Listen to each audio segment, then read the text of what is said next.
سائے نے عمران کی طرف ہاتھ پھیلاتے ہوئے کہا، کیا گود میں آؤں؟ عمران نے کہا اور ایک طرف ہٹ گیا، لیکن دوسرے ہی لمحے اسے ایسا محسوس ہوا جیسے اس کی کھوپڑی سے بے شمار ستارے نکل کر فضا میں منتشر ہو گئے ہوں۔ کسی نے پشت سے اس کے سر پر کوئی ٹھوس اور وزنی چیز دے ماری تھی۔ وہ لڑکھڑاتا ہوا تاریک سائے کی طرف بڑھا، لیکن اس تک پہنچنے سے قبل ہی ڈھیر ہو گیا۔ بے ہوشی کے بعد ہوش کیسے آتا ہے؟ کم از کم یہ کسی بے ہوش ہونے والے کی سمجھ میں نہ آنے کی چیز نہیں ہے۔ بہرحال عمران کو نہیں معلوم ہو سکا کہ وہ کس طرح ہوش میں آیا، لیکن آنکھ کھلنے پر شعور کی بیداری میں دیر نہیں لگی۔ وہ ایک کشادہ اور سجے سجائے کمرے میں تھا، لیکن رہا نہیں۔ اس کے علاوہ کمرے میں 5 آدمی اور بھی تھے۔ ان کے جسموں پر سیاہ رنگ کے لمبے لمبے چسٹر تھے اور چہرے سیاہ نقابوں میں چھپے ہوئے تھے۔ ان میں سے ایک آدمی کتاب کی ورق گردانی کر رہا تھا۔ ہاں بھائی، کیا دیکھا؟ ان میں سے ایک نے اس سے پوچھا۔ آواز سے عمران نے اسے پہچان لیا۔ یہ وہی تھا جس سے کچھ دیر قبل ٹینوں کے درمیان اس نے گفتگو کی تھی۔ جی ہاں، آپ کا خیال درست ہے، دوسرے آدمی نے کتاب پر نظر جماتے ہوئے کہا۔ Ali Imran MSc DSc London, officer on special duties from central intelligence bureau. کیوں دوست، کیا خیال ہے؟ گمنام آدمی عمران کی طرف مڑ کر بولا۔ MSc DSc سی نہیں بلکہ MSc PhD، عمران نے سنجیدگی سے کہا۔ شٹ اپ، گمنام آدمی نے گرج کر کہا۔ واقعی میں بڑا بیوقوف آدمی ہوں، روشی ٹھیک کہتی تھی۔ عمران اس طرح بڑبڑایا جیسے خود سے مخاطب ہو۔ تم ہمارے متعلق کیا جانتے ہو؟ گمنام آدمی نے پوچھا۔ یہی کہ تم سب پردہ نشین خواتین ہو اور مجھے خواہ مخواہ ڈرا رہی ہو۔ تم یہاں سے زندہ نہیں جا سکتے۔ گمنام آدمی کی آواز میں غراہٹ تھی۔ فکر نہ کرو پیارے، مرنے کے بعد چلا جاؤں گا، عمران نے لاپرواہی سے کہا۔ گمنام آدمی کی خوفناک آنکھیں چند لمحے نقاب سے عمران کو گھورتی رہیں، پھر اس نے کہا، تمہیں بتانا ہی پڑے گا کہ تمہارے کتنے آدمی کہاں کہاں کام کر رہے ہیں۔ کیا تم لوگ سچ مچ سنجیدہ ہو؟ عمران اپنے چہرے پر حیرت کے آثار پیدا کر کے بولا۔ کسی نے کوئی جواب نہ دیا۔ اس وقت ان کی خاموشی بھی بڑی ڈراؤنی لگ رہی تھی۔ عمران پھر بولا، تمہیں یقیناً کوئی غلط فہمی ہوئی ہے۔ بکواس، ہماری فائل بہت احتیاط سے منتخب کیے جاتے ہیں، گمنام آدمی نے کہا۔ تب پھر میں ہی غلط ہو گیا ہوں، عمران نے مایوسی سے سر ہلا کر کہا۔ کمال ہے، میں یعنی واہ کیا بات ہے، گویا اب اپنے لیے کہیں بھی جگہ نہیں ہے۔ یارو یہ ظلم ہے کہ تم لوگ مجھے محکمہ سراغ رسانی سے منسلک کر رہے ہو۔ ہمارے پاس زیادہ وقت نہیں ہے، گمنام آدمی غصیلے لہجے میں بولا۔ تمہیں صبح تک کی مہلت دی جاتی ہے، اپنے آدمیوں کے پتے اور نشان بتا دو، ورنہ۔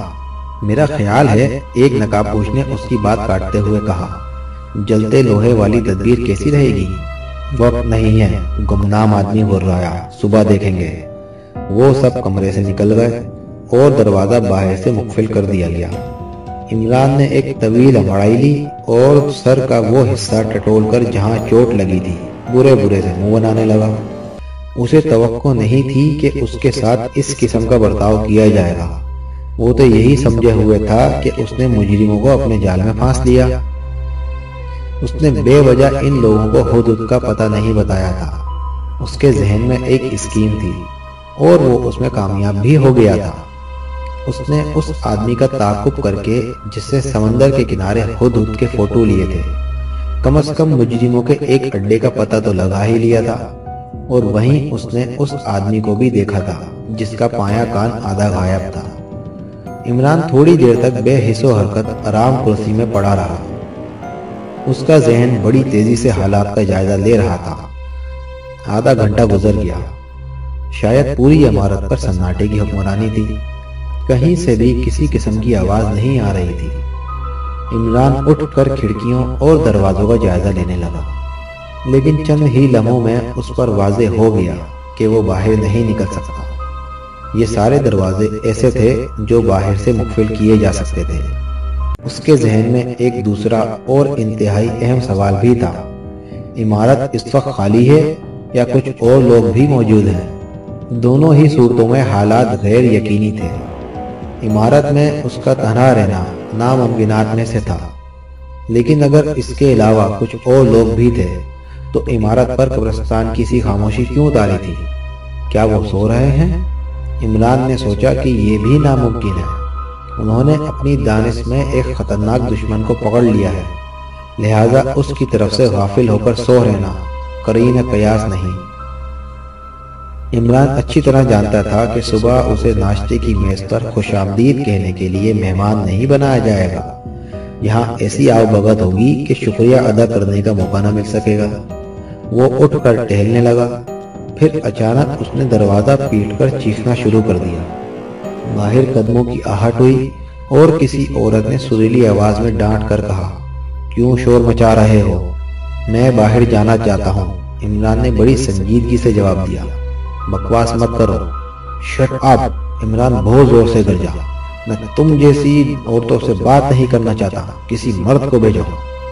تم خاموشی سے بیٹھے رہو ورنہ گولی مار دی جائے گی۔ اس بار عمران نے اسے بڑی گندی گندی گالیاں دیں، جواب میں وہ بھی برس پڑی۔ عمران نے اس سے اندازہ لگا لیا کہ وہ عورت عمارت میں تنہا ہے، ورنہ وہ اس کی مرمت کے لیے کسی مرد کو ضرور بلاتی۔ عورت تھوڑی دیر تک اسے برا بھلا کہتی رہی، پھر خاموش ہو گئی۔ عمران اس کے قدموں کی آواز سن رہا تھا۔ اس نے اندازہ لگا لیا کہ قریب ہی کسی کمرے میں گئی ہے۔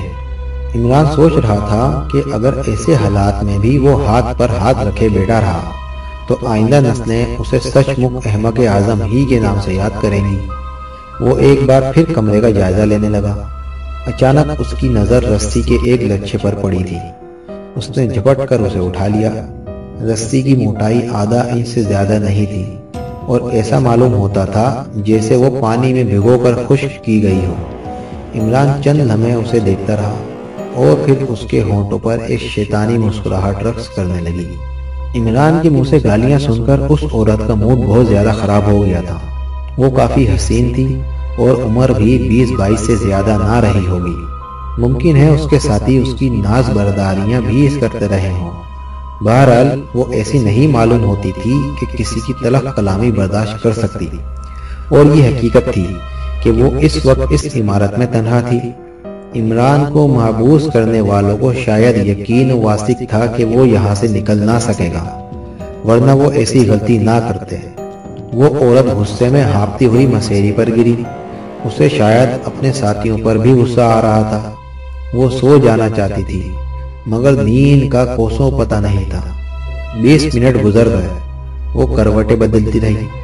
اچانک اس نے ایک چیخ سنی جو قیدی کے کمرے سے بلند ہوئی تھی، اور پھر کچھ اس قسم کی آوازیں آنے لگیں جیسے کوئی کسی کا گلا گھونٹ رہا ہو۔ وہ بے تحاشا اچھل کر کھڑی ہو گئی اور غیر ارادی طور پر قیدی کے کمرے کی طرف دوڑنے لگی، لیکن اب سناٹا تھا۔ کیا ہے؟ کیوں شور مچا رکھا ہے؟ اس نے کمرے کے سامنے پہنچ کر کہا، لیکن اندر سے کوئی جواب نہ ملا۔ ایک دروازے کی جھرری پر اس کی نظر پڑی اور اس نے اندازہ کر لیا کہ اندر کا بلب روشن ہے۔ دوسرے ہی لمحے اس کی ایک آنکھ جھری سے جا لگی، لیکن پھر وہ اس طرح جھٹکے کے ساتھ پیچھے ہٹ گئی جیسے اسے الیکٹرک کا جھٹکا لگا ہو۔ اس کمرے کے اندر جو کچھ بھی دیکھا وہ اس کے رونگٹے کھڑے کر دینے کے لیے کافی تھا۔ چھت سے ایک لاش لٹک رہی تھی۔ اس کے پیر زمین سے تقریباً 3 فٹ اونچائی پر جھول رہے تھے اور گردن میں رسی کا پھندا۔ چہرہ دوسری طرف تھا۔ صاف ظاہر ہوتا تھا کہ قیدی نے ایک کرسی پر کھڑے ہو کر پھندا اپنی گردن میں ڈالا اور پھر لات مار کر کرسی ایک طرف گرا دی۔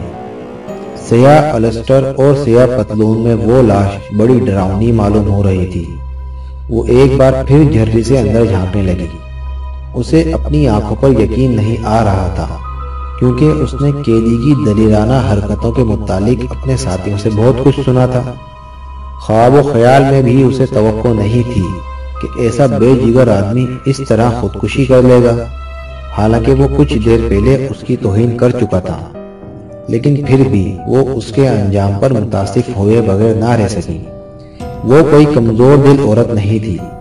کمزور دل عورت ایسے خطرناک مجرموں کے ساتھ رہ ہی کیسے سکتی تھی؟ وہ چند لمحے کھڑی کچھ سوچتی رہی، پھر دروازہ کھول کر کمرے میں داخل ہو گئی۔ لاش کی پشت دروازے کی طرف تھی۔ عورت آگے بڑھی تاکہ اس کا چہرہ دیکھ سکے، لیکن قبل اس کے کہ وہ اس کے قریب پہنچتی، لاش رسی کے پھندے سے نکل کر دھم سے فرش پر آ رہی۔ عورت گھبرا کر پیچھے ہٹ گئی، لیکن عمران نے اسے باہر نکلنے کا موقع نہیں دیا۔ دوسرے لمحے اس کی سرہائی دار گردن عمران کی گرفت میں تھی۔ وہ یہاں کب واپس آئیں گے؟ عمران نے گرفت مضبوط کرتے ہوئے پوچھا۔ عورت تھوک نکل کر رہ گئی۔ اس کی آنکھیں حیرت اور خوف سے پھٹی ہوئی تھیں اور وہ بری طرح کانپ رہی تھی۔ بتاؤ ورنہ گلا گھونٹ دوں گا۔ عمران کے چہرے پر صفاقی نظر آنے لگی۔ 3:30 بجے۔ جھوٹ بک رہی ہو، خدا سے ڈرو ورنہ زبان سڑ جائے گی، عمران نے احمقانہ انداز میں کہا اور اس کی گردن چھوڑ دی۔ عورت اسی جگہ کھڑی ہانپتی رہی۔ تم نے کچھ دیر پہلے مجھے برا بھلا کہا تھا، اب کہو تو تمہارے کان اور ناک کاٹ لوں؟ عورت کچھ نہ بولی۔ عمران بکتا رہا، تم صورت سے شریف معلوم ہوتی ہو، ورنہ میں ابھی تمہارا گلا گھونٹ کر مار ڈالتا۔ کیا تم ان میں سے کسی کی بیوی ہو؟ عورت نے نفی میں سر ہلا دیا اور عمران گرجدار آواز میں بولا، پھر تم کیا بلا ہو؟ زبان سے بولو ورنہ اس رسی میں تمہاری لاش لٹکتی نظر آئے گی۔ میں ان کی کسی جرم میں شریک نہیں ہوں، عورت نے بھرائی ہوئی آواز میں کہا۔ تم آخر ہو کون؟ میں جو کچھ بھی ہوں یہی ہوں اور زندگی سے تنگ آ گئی ہوں۔ انہوں نے مجھے کہیں کا نہیں رکھا، لیکن میں اب ہر حال میں ان کے پنجے سے نکلنا چاہتی ہوں۔ شاباش، اچھا میں تمہیں بچا لوں گا، لیکن جو کچھ میں کہوں گا اس پر عمل کرو۔ میں تیار ہوں۔ باہر نکلنے کا دروازہ تو مقفل ہوگا؟ عمران نے پوچھا۔ نہیں، مقفل نہیں ہے۔ تو پھر ان کی آمد پر دروازہ کون کھولے گا؟ کیا تم جاگتی رہو گی؟ نہیں، وہ خود کھولیں گے، اور اس کی ترکیب ان کے علاوہ اور کسی کو نہیں معلوم۔ کیا یہ عمارت ہرشفیلڈ فشریز والوں کی ہے؟ عمران نے پوچھا، اور عورت نے اس بات میں سر ہلا دیا۔ یہ عمارت جیمز اسٹریٹ میں ہے نا؟ عمران نے پوچھا، اور اس کا جواب بھی اس بات ہی میں ملا، اور عمران مطمئن ہو گیا کہ یہ وہی عمارت ہے جس کا سراغ اسے فوٹوگرافر کا تعاقب کرنے پر ملا تھا۔ وہ چند لمحے کچھ سوچتا رہا، پھر بولا، تم مجھے دھوکہ نہیں دے سکتی، اپنے کمرے میں جاؤ۔ وہ چپ چاپ وہاں سے نکل کر اپنے کمرے میں چلی گئی۔ عمران اس کے پیچھے تھا۔ جیسے ہی وہ کمرے میں داخل ہوئی، عمران نے دروازہ باہر سے بند کر دیا۔ چپ چاپ پڑی رہنا ورنہ گردن صاف، مجھے عورتوں پر بھی رحم نہیں آتا، عمران ہررا کر بولا۔ اندر سے کوئی جواب نہیں ملا۔ عمران آگے بڑھا۔ وہ بڑی تیزی سے عمارت کا جائزہ لیتا رہا۔ باہر کے سارے دروازے آزمائے، لیکن انہیں کھولنے میں کامیاب نہ ہو سکا۔ ایک کمرے میں اسے اسلحہ جات کا ذخیرہ نظر آیا۔ دروازہ مقفل نہیں تھا، شاید یہاں سے جاتے وقت انہوں نے کچھ اسلحہ لیا تھا اور کمرے کو مقفل کرنا بھول گئے تھے۔ عمران نے ایک ٹامی گن اٹھا کر اسے لوڈ کیا اور کمرے سے باہر نکل آیا۔ ٹامی گن اس کے ہاتھ میں تھی، لیکن اگر کوئی دوسرا اسے اس حال میں دیکھتا تو قطعی مخبوط الحواس سمجھتا۔ ہونا یہ چاہیے تھا کہ عمران فون پر پولیس سے رابطہ قائم کر کے عمارت کا محاصرہ کر لیتا۔ یہاں فون موجود تھا، عمران چاہتا تو اسے استعمال کر سکتا تھا، مگر اس نے ایسا نہیں کیا۔ وہ کسی شکاری کتے کی طرح عمارت کا گوشہ گوشہ سونگتا پھر رہا تھا۔ اسے مجرموں کی واپسی کی بھی پرواہ نہیں تھی۔ وہ ان کے جرائم سے واقف ہو چکا تھا، اور اے بی سی ہوٹل کے قریب والے ویرانے پر اس بھیانک آدمی کی حکمرانی کا مقصد بھی اس کے ذہن میں آ گیا۔ تھوڑی دیر بعد وہ پھر اسی کمرے کے سامنے پہنچ گیا جہاں اسے قید کیا گیا تھا۔ اس نے عورت کے کمرے کی طرف نظر ڈالی، جس کا دروازہ بدستور بند تھا۔ اندر روشنی ضرور تھی، لیکن کسی قسم کی آواز سنائی نہیں دیتی تھی۔ پھر عمران نے اس بدبخت کی طرف دیکھا جو اس کے بائیں ہاتھ پر لٹک رہی تھی۔ یہ اسے اسی عمارت کے ایک ڈبے میں ملی تھی۔ وہ کمرے میں داخل ہو گیا۔ ٹامی گن میز پر رکھ دی، رسی ابھی تک چھت میں لگے ہوئے کڑے سے لٹک رہی تھی۔ چند لمحوں بعد عمران بطخ کو ذبح کر رہا تھا۔ کچھ خون فرش پر پھیل گیا اور کچھ اس نے بڑی احتیاط سے ایک گلاس میں اکٹھا کر لیا۔ ٹھیک 3 بجے عمارت کا صدر دروازہ کھلا اور 10 آدمی اندر داخل ہوئے۔ ان میں سے صرف ایک کا چہرہ نقاب میں چھپا ہوا تھا اور بقیہ 9 آدمی بے نقاب تھے۔ ان کے چہروں سے تھکن ظاہر ہو رہی تھی، لیکن قیدی کے کمرے کے سامنے روشنی دیکھ کر ان کے چہروں سے اضمحلال کے آثار غائب ہو گئے۔ کھلے ہوئے دروازے سے روشنی باہر برآمدے میں رینگ آئی تھی۔ ان کا نقاب پوش سرغنہ بے تحاشا بھاگتا ہوا کمرے میں جا گھسا اور پھر اس کی آنکھیں حیرت سے پھیل گئی تھی۔ کمرہ خالی تھا۔ چھت سے ایک خون آلود رسی لٹکی ہوئی تھی اور فرش پر بھی خون نظر آ رہا تھا۔ پھر خون کے چھوٹے چھوٹے دھبے اس جگہ سے دروازے تک چلے گئے۔ وہ دروازے کی طرف جھپٹا۔ اس کے بقیہ 9 ساتھی ساکت و صامت دروازے کے سامنے کھڑے تھے۔ خون کے لاتعداد چھوٹے چھوٹے دھبے دروازے کے باہر برآمدے میں بھی تھے۔ وہ سب انہیں دیکھتے ہوئے آگے بڑھتے گئے۔ اب دھبوں کا رخ اسلحہ خانے کے کمرے کی طرف ہو گیا تھا۔ ان میں سے ایک نے جیب سے ٹارچ نکالی کیونکہ یہ راہداری تاریک تھی۔ انہیں اسلحہ خانے کا دروازہ بھی کھلا ہوا ملا۔ خون کے دھبوں کی قطار دروازے میں مڑ کر اسلحہ خانے میں چلی گئی تھی۔ وہ سب بے تحاشا اندر چلے گئے اور کسی کے منہ سے نکلا، ارے بدبخت، یہ کیا؟ پھر وہ مونے بھی نہیں پائے تھے کہ دروازہ باہر سے بند ہو گیا۔ اندھیرے میں عمران کا کہکا گونج رہا تھا، لیکن عمران کو اس کی خبر نہیں تھی کہ یہی اندھیرا جس سے اس نے فائدہ اٹھایا ہے خود اسی کے لیے مہلک ثابت ہو سکتا ہے۔ وہ نہیں جانتا تھا کہ ان کا سرغنہ باہر ہی رہ گیا ہے۔ اس نے للکار کر کہا، کیوں دوستو، اب کیا خیال ہے؟ وہ سب اندر سے دروازہ پیٹنے اور شور مچانے لگے۔ عمران نے پھر کہکا لگایا، لیکن یہ کہکا اچانک اس طرح رک گیا جیسے کسی سائیکل کے پہیوں میں پورے بریک لگ گئے ہوں۔ کسی نے پشت سے اس پر حملہ کر دیا تھا۔ ٹامی گن اس کے ہاتھ سے نکل کر اندھیرے میں کہیں دور جا گری۔ حملہ آور ان کا سرغنہ تھا جو اسلحہ خانے میں بند کر دیے گئے تھے۔ جب وہ خون کے دھبوں کو دیکھتے ہوئے آگے بڑھ رہے تھے تو وہ قیدی والے کمرے کے سامنے ہی رک کر کچھ سوچنے لگا تھا۔ وہ سب اسلحہ خانے تک پہنچ گئے اور وہ وہیں کھڑا تشویش آمیز نظروں سے چاروں طرف دیکھتا رہا۔ اور اب شاید تقدیر عمران پر کہکے لگا رہی تھی۔ حملہ بڑا شدید تھا۔ عمران کو بالکل یہی محسوس ہوا جیسے کوئی سینکڑوں من وزنی چٹان اس پر آ گری ہو۔ خود اس کا جسم بھی کافی جاندار تھا، لیکن اس حملے نے اس کے دانت کھٹے کر دیے۔ نقاب پوش اس سے لپٹ پڑا تھا۔ عمران نے اس کی گرفت سے نکلنا چاہا لیکن کامیاب نہ ہو سکا۔ اس نے عمران کو کچھ اس طرح جکڑ رکھا تھا کہ اس کا دم گھٹنے لگا تھا۔ اسلحہ خانے کے اندر ابھی تک شور جاری تھا۔ خاموش رہو، ان کے سرغنہ نے انہیں ڈانٹا، لیکن اس کی آواز اتنی پرسکون تھی جیسے اس نے کسی آرام کرسی پر کاہلوں کی طرح پڑے پڑے انہیں سرزش کی ہو۔ دوسری طرف اس نے عمران کو زمین سے اکھاڑ کر رکھ دیا اور بتدریج اسے اوپر اٹھاتا چلا جا رہا تھا۔ عمران نے اس کی ٹانگوں میں اپنی ٹانگیں پھنسانی چاہی لیکن کامیاب نہ ہوا۔ وہ اسے اوپر اٹھاتا چلا جا رہا تھا۔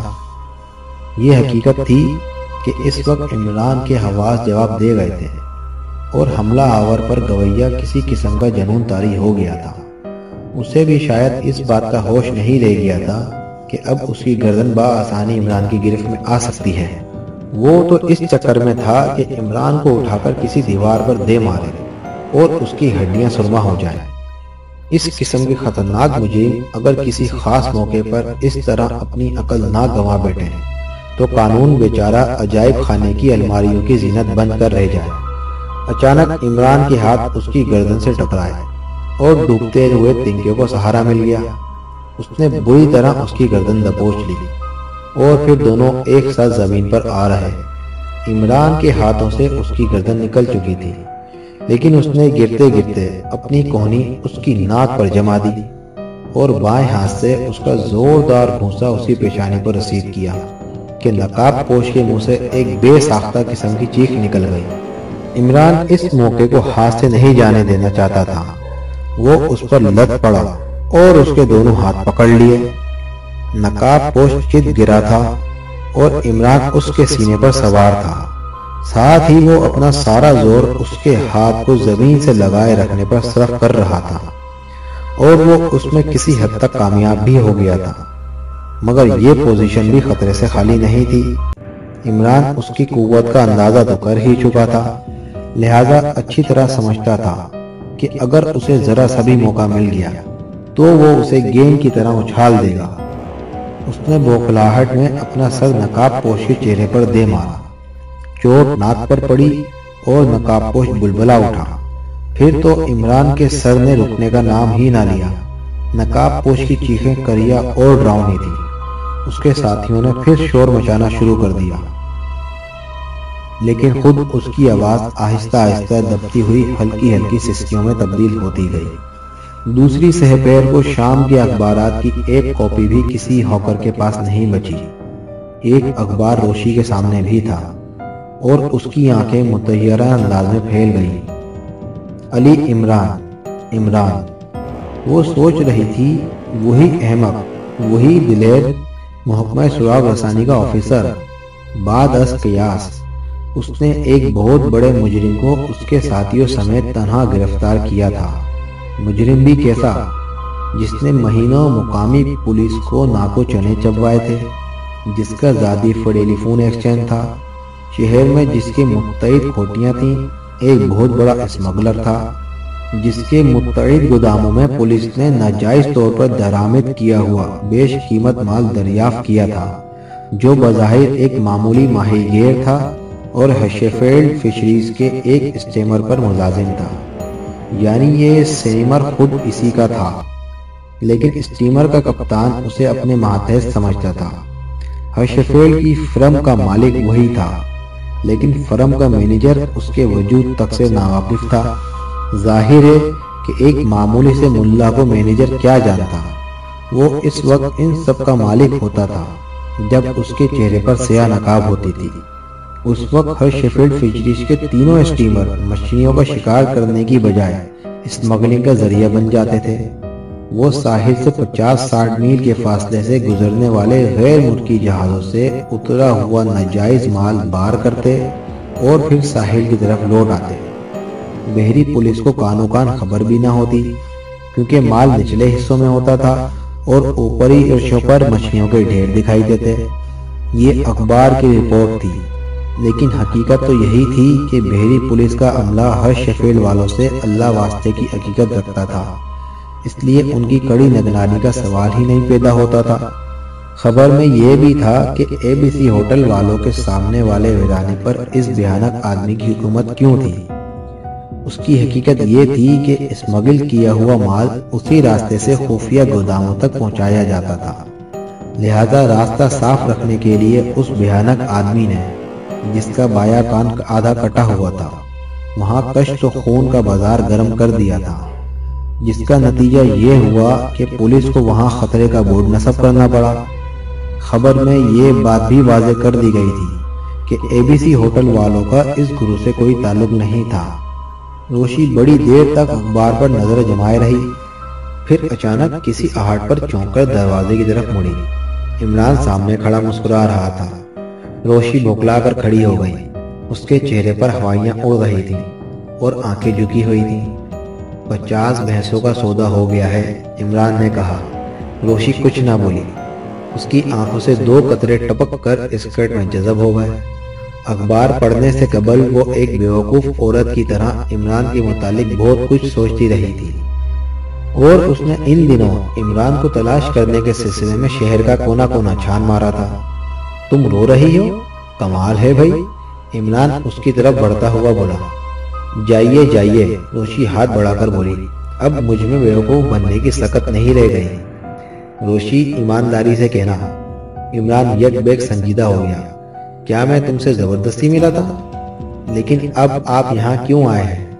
تمہارا شکریہ ادا کرنے، اور ساتھ ہی ایک بات اور بھی ہے۔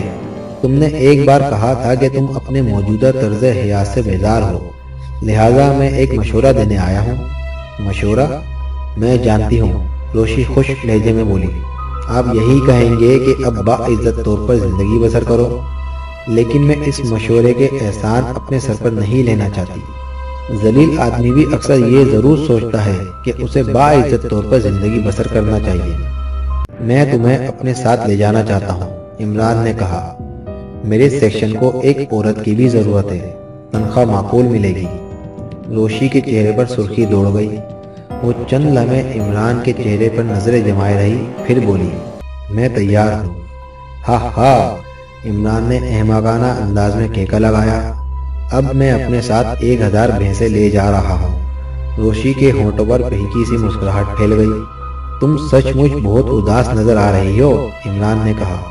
نہیں تو نہیں، وہ زبردستی ہنس پڑی۔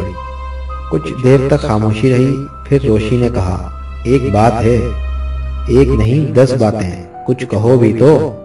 میں تمہارا ادب نہیں کروں گی، تمہیں باس نہیں سمجھوں گی۔ توتے کہو گی مجھے، ہاں؟ عمران دیدے پھرا کر بولا۔ روشی ہنسنے لگی، مگر اس ہنسی میں شرمندگی کی جھلک بھی تھی۔ آخر تم نے سراغ رسانی کا کون سا طریقہ اختیار کیا تھا؟ یہ بات اب تک میری سمجھ میں نہ آ سکی۔ یہ سراغ رسانی نہیں تھی، روشی، اسے عرف عام میں بنڈل بازی کہتے ہیں، اور میں اسی طرح اپنا کام نکالتا ہوں۔ سراغ رسانی کا فن جسے کہتے ہیں وہ بہت اونچی چیز ہے، لیکن یہ کیس ایسا تھا جس میں فن سراغ رسانی جھک مارتا رہ جاتا، اور حقیقت یہ ہے کہ میں اس کیس میں بری طرح الو بنا ہوں۔ کیوں؟ میں سمجھ رہا تھا کہ میں انہیں الو بنا رہا ہوں، لیکن جب میں ان کے پھندے میں پھنس گیا تو مجھے احساس ہوا کہ میں الوؤں کے قبلہ و کعبہ ہوں۔ ٹھہرو، میں خود ہی بتائے دیتا ہوں۔ میں دراصل ان پر یہ ظاہر کرنا چاہتا تھا کہ میں بھی انہی کی طرح ایک بدماش ہوں، اور جعلی نوٹوں کا کاروبار میرا مشغلہ ہے۔ مجھے توقع تھی کہ میں اس طرح ان میں گھل مل سکوں گا۔ میری توقع پوری ہو گئی۔ ان کے سربراہ نے مجھے اسی ویرانے میں بلایا جہاں مجھے پہلی بار حملہ ہوا تھا۔ لیکن یہ تو بتاؤ کہ یہ طریقہ اختیار کرنے کی ضرورت ہی کیا تھی، جبکہ تم ان کے سربراہ سے پہلے ہی واقف تھے؟ تم نے مجھ سے کان کٹے آدمی کے متعلق پوچھ گچھ کی تھی یا نہیں؟ کی تھی، لیکن اس وقت تک نہیں جانتا تھا کہ سرغنہ وہی ہے، اور پھر محض جاننے سے کیا ہوتا ہے؟ اس کے خلاف ثبوت فراہم کیے بغیر میں اس پر ہاتھ نہیں ڈال سکتا تھا، اور ثبوت کی فراہمی کے لیے اس سے بہتر اور کوئی نیا طریقہ نہیں ہو سکتا تھا جو میں نے اختیار کرنا چاہا تھا۔ ہاں، تو جب وہاں پہنچا تھا تو انہوں نے اندھیرے میں میرا پارسل بیرنگ کر دیا۔ سر کی وہ چوٹ ابھی تک دکھ رہی ہے۔ پھر وہ مجھے اپنے ٹھکانے پر لے گئے، اور ہاں، مجھے معلوم ہوا کہ وہ میری شخصیت سے اچھی طرح واقف ہے۔ پھر عمران نے اپنی خودکشی کے واقعات دہراتے ہوئے کہا، میں نے رسی کمر میں باندھی تھی اور اسے السٹر کے اندر سے اس طرح گردن کی سیٹ میں لے گیا تھا کہ دور سے پھندا گردن ہی میں معلوم ہو۔ ہاں ہاں، پھر وہ پھنس ہی گئی۔ ہاں، بس صرف عورتوں ہی کو بیوقوف بنانا جانتے ہو، روشی منہ بنا کر بولی۔ میں خود ہی بیوقوف ہوں روشی، یقین کرو۔ یہ تو اکثر ایک خاص قسم کا موڈ مجھ پر طاری ہوتا ہے جب میں دوسروں کو بیوقوف نظر نہیں آتا۔ پھر اس نے بطخ کے خون والا لطیفہ دہرایا اور روشی بے تحاشا ہنسنے لگی۔ لیکن عمران برا سا منہ بنا کر بولا، یہاں بھی میں الو بن گیا تھا۔ اس کے سارے ساتھیوں کو تو میں نے اس طرح بند کر دیا تھا، لیکن وہ خود باہر ہی رہ گیا تھا۔ اور پھر حقیقت تو یہ ہے روشی کہ میں عمران ہوں یا نہیں، وثوق سے نہیں کہہ سکتا۔ کیا مطلب؟ میں عمران کا بھوت ہوں، اور اگر میں بھوت نہیں ہوں تو اس پر یقین آنے میں عرصہ لگے گا کہ واقعی زندہ ہوں۔ اوف، وہ کمبخت پتہ نہیں کتنے ہارس پاور کا ہے۔ ہارس نہیں بلکہ ایلیفنٹ پاور کہنا چاہیے۔ مجھے تو قطعی امید نہیں تھی کہ اس کے ہاتھوں زندہ بچوں گا۔ یہ کہو کہ میرے اوسان خطا نہیں ہوئے، ورنہ مجھے فٹ بال کی طرح اچھال دیتا۔ عمران خاموش ہو کر چنگم چبانے لگا۔ اب مجھے یقین آ گیا کہ تم واقعی بیوقوف ہو نا؟ ہاں ہاں، عمران نے کیکا لگایا۔ قطعی دنیا کا کوئی عقل مند آدمی تنہا ان سے نپٹنے کی کوشش نہ کرتا۔ تمہارے پاس بہت وقت تھا، کمرے سے نکلنے کے بعد تم پولیس کی مدد حاصل کر سکتے تھے۔ ہاں، ہے تو یہی بات، لیکن اس صورت میں ہمیں ان کی پرچھائیاں بھی نصیب نہ ہوتی۔ وہ کوئی معمولی گروہ نہیں تھا روشی، تم خود سوچو۔ پولیس کی بھیڑ بھاڑ، خدا کی پناہ سارا کھیل چوپڑ ہو جاتا۔ خیر، لیکن میں اتنا ضرور کہوں گا کہ اس سلسلے میں ڈیڈی مجھ سے جواب ضرور طلب کریں گے،